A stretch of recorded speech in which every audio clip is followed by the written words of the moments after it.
khai tông go ani yak no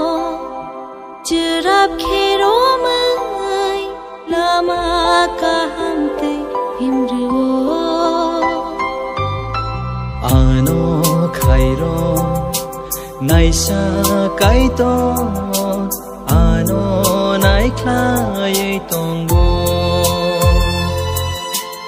ani yak no chirap khero mai lama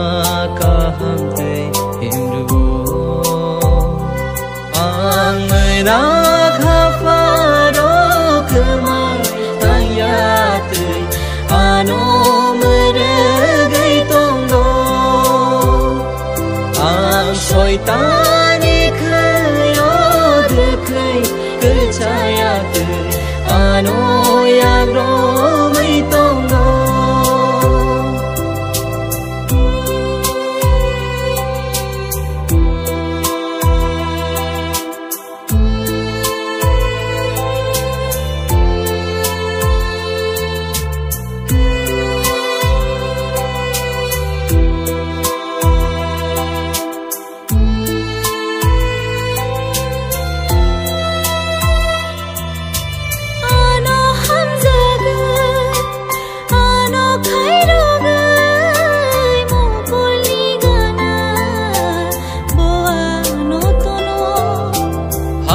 Jayani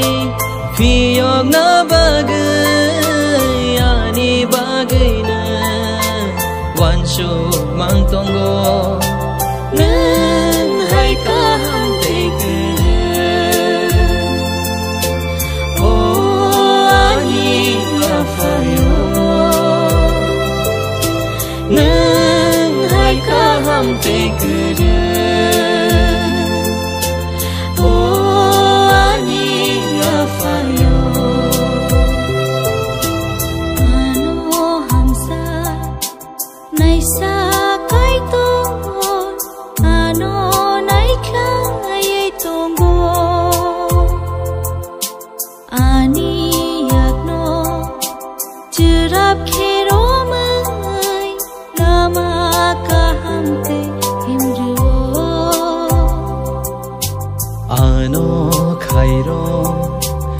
naisa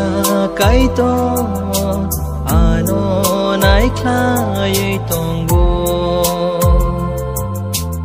ani yak no chirap khero mai lama